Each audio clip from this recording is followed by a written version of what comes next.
اور high functioning کا مطلب یہ ہے کہ چونکہ انہوں نے ایک کام کرنا ہے، گھر چلانا ہے، گھر گھرستی کرنی ہے، بچوں کو سنبھالنا ہے، کھانا پکانے ہیں، کپڑے دھونے ہیں، شوہر کے یا بہن بھائیوں کے رویے برداشت کرنے ہیں، اس کے ساتھ انہوں نے اپنی زندگی بھی گزارنی ہوتی ہے. تو اس ہائی فنکشننگ یعنی جتنا فنکشن ایک انسان کر سکتا ہے اس سے زیادہ ایک مطلب مثلا میں مثال دیتا ہوں، ایک 20 ہارس پاور کی مشین سے آپ 50 ہارس پاور کا کام لیتے ہیں تو وہ مشین آخر میں ٹھوس ہو جاتی ہے، ایگزاسٹ ہو جاتی ہے. تو ان کو ہائی فنکشننگ ڈپریشن یا ڈستھائمیا کی شکایت ہوتی ہے. اور جب ان سے ہم انٹرویو کرتے ہیں، یہ خواتین جب ہمارے پاس آتی ہیں تو ان میں ڈپریشن کی علامات ہوتی ہیں، انگزائٹی کی علامات ہوتی ہیں، تھکاوٹ، جسم میں درد، سر میں درد، نیند ڈسٹرب ہونا، بچوں والی مائیں راتوں کو سو نہیں پاتی، ان کے بچے کسی نہ کسی بات پر ان کو بار بار جگاتے ہیں، شوہر نے جلدی جانا ہوتا ہے، بچوں نے اسکول جانا ہوتا ہے، تو ان کی زندگی ایک گرداب کی شکل میں ایک جسے ورل پول کہتے ہیں اس میں گزر رہی ہوتی ہے. پھر ان خواتین کے اوپر ایک اور پریشر بھی ڈالا جاتا ہے کہ گھر کے بڑے بوڑھوں کو بھی ان کو سنبھالنا ہوتا ہے. مرد کام کے سلسلے میں نکل جاتے ہیں اور وہ گھر کی خواتین سے یہ توقع کرتے ہیں کہ وہ گھر گھرستی کے ساتھ ساتھ جو معمر افراد ہوتے ہیں، بوڑھے لوگ ہوتے ہیں، ان کو بھی سنبھالیں، ان کے کھانے پینے کا، ان کی بیماری کا، ان کی ادویات کا، ان کے باتھ روم کا، ان کے کپڑوں کا، ان کی ڈیلی روٹین کا بھی خیال رکھیں. تو یہ ہمارے معاشرے کا ایک بہت بڑا ایک خاموش المیہ ہے جس پہ بہت کم لوگ بات کرتے ہیں. میں نے جس طرح کہا کہ 95% لوگ تو اس کو رپورٹ ہی نہیں کرتے، اس کو اپنے فرض کا قرض سمجھ کر ادا کرتی رہتی ہیں یہ خواتین. اور ان خواتین کو اور ان کی ہمت اور ان کی استقامت کو سلام ہے کہ وہ یہ سب کچھ برداشت کرتے ہوئے اپنے آپ کو ذہنی طور پر ٹھیک رکھنے کی بھی کوشش کرتی ہیں.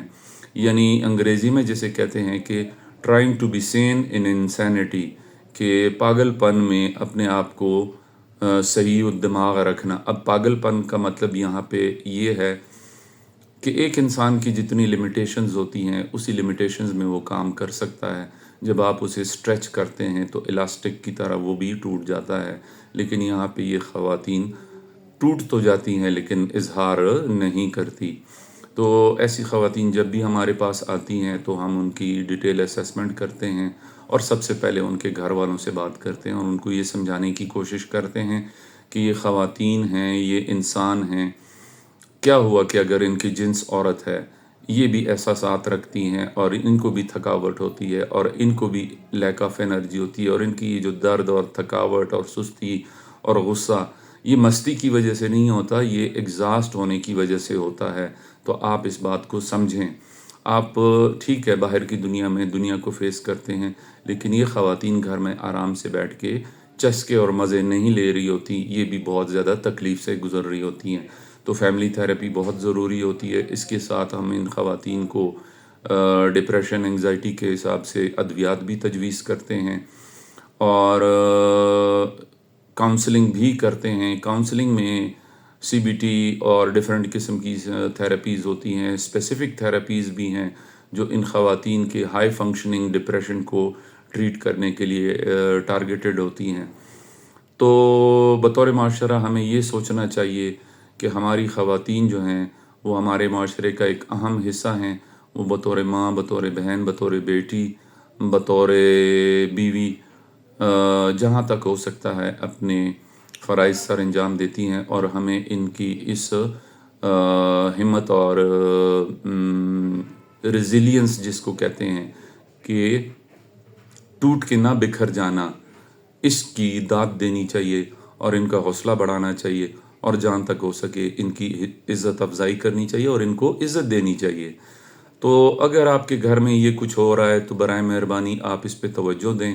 اگر آپ کے ارد گرد کسی کے ساتھ یہ ہو رہا ہے تو اس پہ توجہ دیں.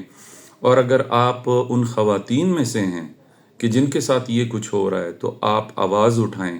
ان 95% خواتین کی طرح اپنے فرض کو قرض سمجھ کر ادا کرنے کی دھن سے نکل آئیں اور شکایت کریں، تکلیف کا اظہار کریں کہ مجھے یہ تکلیف ہے، میں تھکاوٹ محسوس کرتی ہوں، مجھے سر میں درد ہے، میں ٹھیک نہیں محسوس کر رہی، میرا دل خفا ہے، مجھے انگزائٹی ہو رہی ہے، مجھے غصہ آتا ہے، میں انسان ہوں، میرے بھی کوئی احساسات اور جذبات ہیں۔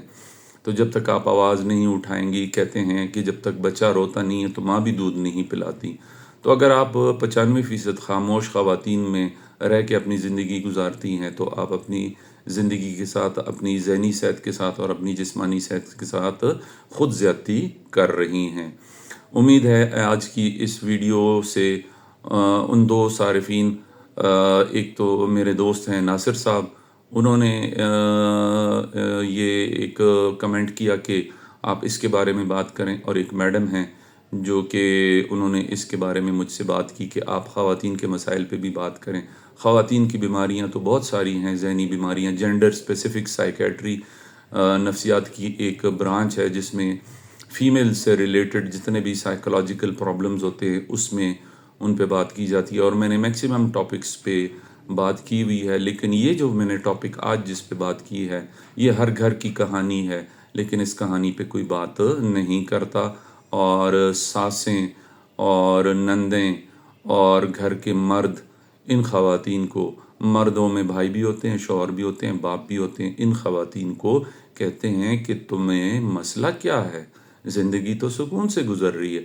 تو زندگی تو آپ کی سکون سے گزر رہی ہے، جن پہ گزر رہی ہے ان کے دل سے پوچھیں کہ وہ کیا کہتے ہیں۔ ایک شعر جو ہے کہ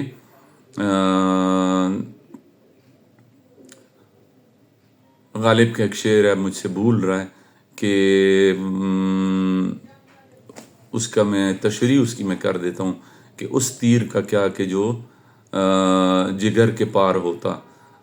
آپ کہیں گے ڈاکٹر صاحب شاعری کرنے کی کوشش کر رہے ہیں، دراصل بس ذہن سے بات نکل گئی۔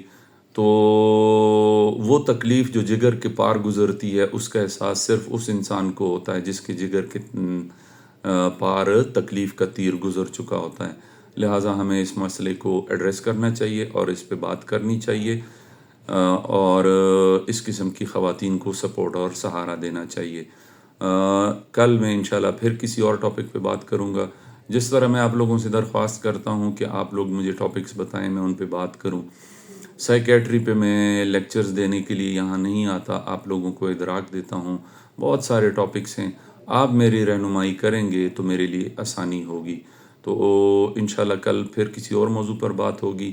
اور میرا آخری پیغام کہ اپنے دماغ کا، اپنے دل کا، اپنی روح کا، اپنی جان کا، اپنے احساسات کا، اپنے ارد گرد لوگوں کا خیال رکھیں۔ ہم سے ان چیزوں کا پوچھا جائے گا، اور یہ اللہ پاک کی ہماری طرف دی ہوئی امانتیں ہیں، ہمیں ان کی حفاظت کرنی چاہیے۔ تو انشاءاللہ کل دوبارہ ملاقات ہوگی۔ مجھے اپنی دعاؤں میں یاد رکھیں۔ اللہ حافظ۔